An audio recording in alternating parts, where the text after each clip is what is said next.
Coming up this morning on 9 News Mornings, Aurora Public Schools is deciding whether to shut down 2 elementary schools. Parents didn't miss a chance to explain to board members why they should keep open what they call a community school.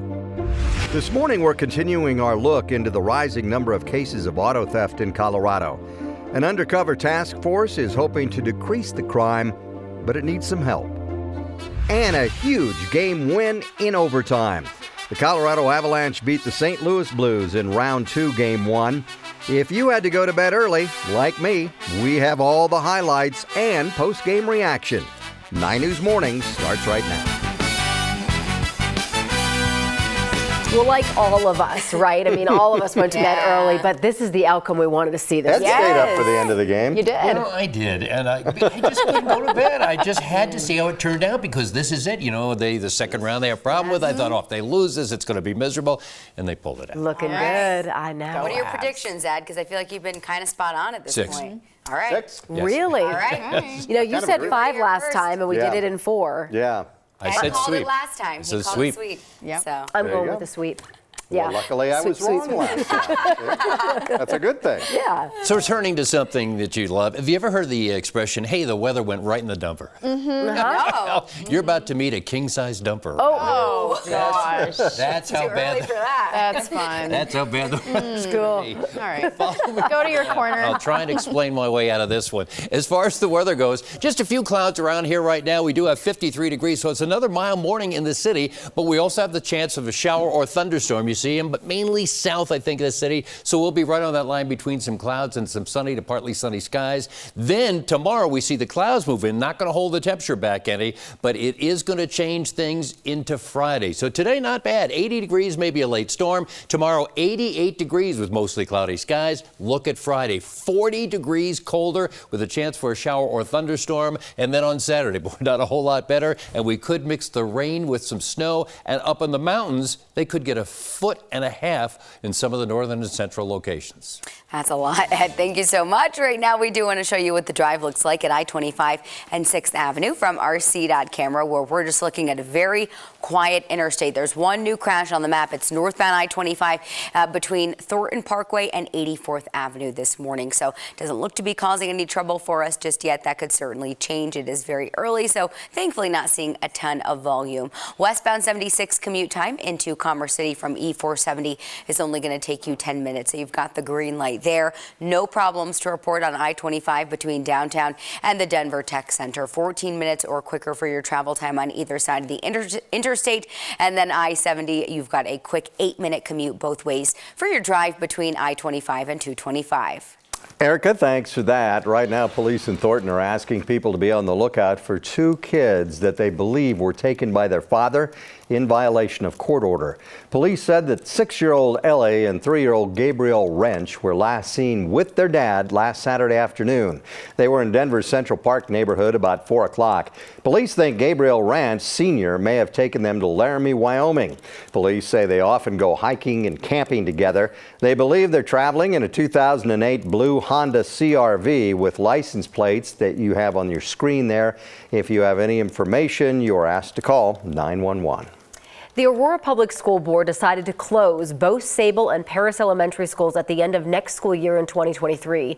They were considering 3 options for its Blueprint APS plans dealing with declining enrollment. Jordan Chavez joins us in studio. And Jordan, this has not been an easy decision. No, not at all. We've been reviewing last night's meeting. It's been very contentious. As you mentioned, closing the schools was one of those 3 options. This plan also includes opening a P-Tech Center at North Middle School. So the idea there is to help high school kids get an opportunity at an associate degree. This decision, of course, did not come without a fight, as we were mentioning, both between board members as well as the community. A lot of parents at last night's meeting called them community schools, and they say they're within walking distance for a lot of these students. And on top of that, they added they are very diverse schools and that a majority of the students there are Latino. Now, there was a lot of brazen discussion ahead of this decision from board members who appeared very hesitant to move forward with this option, as well as from others who said no option was not an option.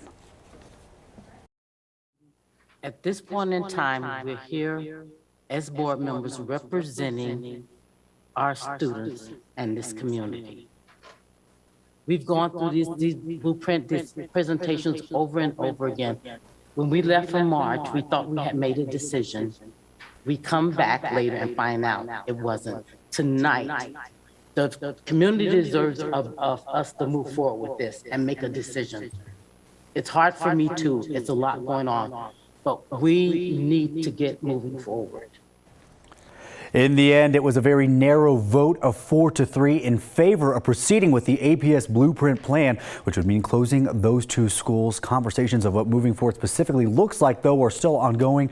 So we're going to have to stay tuned for the outcome of those, Corey. I know that there were a lot of passionate pleas from students and from parents last night. The meeting went late. It's such a tough decision. Yeah, at least 50 people were signed up to speak last night. Every single one of them spoke with a lot of passion, obviously met by similar passion from the board members, Corey. Right, and there's so many questions about what happens now going forward, so we'll have to wait for that. Jordan, thank you.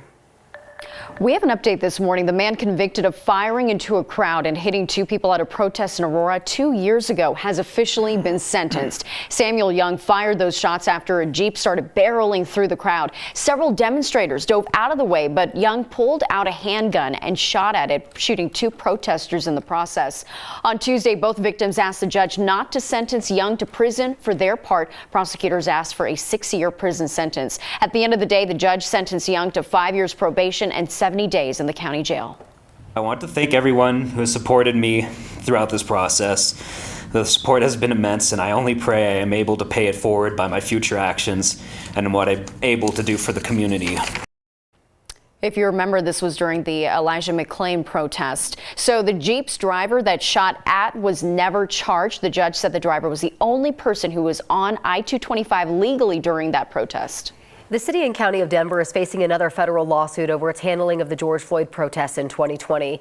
Just 2 months ago, a jury awarded $14 million to protesters hit with pepper balls and bags filled with lead. The same law firm that represented them will represent a dozen more protesters. Attorneys say many protesters in the new case suffered similar injuries. Legal experts say it's not surprising to see a new case so soon after the first one. Once a jury decides police did something wrong, it tells attorneys they may have a chance to win with similar cases. The Denver City Attorney's Office wouldn't comment on pending litigation. It is 7 after 5 right now. Mesa County Republican Clerk Tina Peters is facing another ethics violation after the MyPillow guy, Mike Lindell, came to Colorado to campaign for her and admitted funding her legal defense. Marshall Zellinger has more on the latest investigation into Peters. What are you? Who are you? I'm Marshall from 9 News. The questions MyPillow CEO Mike Lindell answered for me last month led to a new complaint against Republican Mesa County Clerk Tina Peters. Mr. Lindell, how much have you raised for Tina Peters' legal defense fund? I just put all the money in myself. And how much is that? I don't know. I probably put in 3, 4, 5, maybe $800,000 of my own money. That admission has led to another ethics complaint against Peters, claiming she's violating the part of the state constitution limiting gifts to elected leaders by utilizing an out-of-state legal defense fund with an $800,000 contribution from Lindell, and that all donor names and donation amounts must be publicly disclosed. Today, the Colorado Independent Ethics Commission agreed to investigate this complaint. Colorado law also limits how much a person can give an elected leader each year to no more than $65, unless they're a relative or close friend. Last month, Lindell admitted that when Peters flew on his plane to his cyber symposium last year, he had never met her. That's why this was not a dumb question. If you had just met her, you weren't a close friend of hers.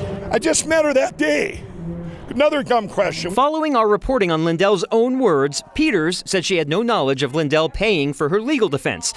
Then there was also this. And we need that for people to support the Lindell Legal Offense Fund. Mike Lindell's got this organization. Lindell Offense Fund is for supporting her in her legal efforts. Last week at a forum for Republican Secretary of State candidates, the candidates were allowed to ask a question of each other. That led to this exchange between Peters and candidate Pam Anderson. I'm asking about integrity. You know, when you are involved in something that actually defeats the honor and the integrity of the Republican Party. I've never ridden on a private plane of a millionaire or hidden from law enforcement at their ranch either.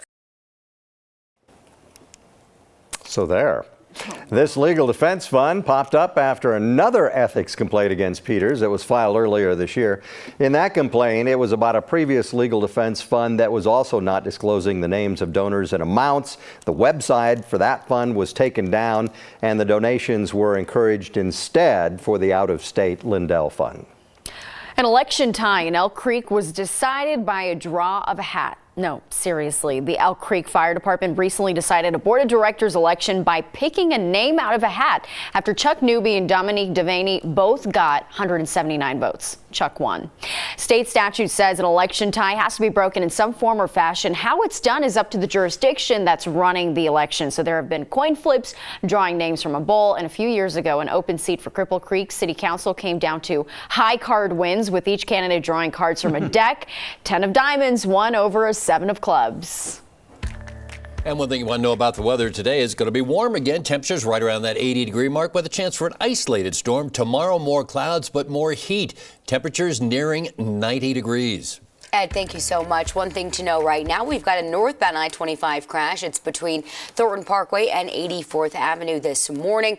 Really doesn't look to be causing any trouble for us just yet on the interstate here, and the rest of the metro is quiet right now.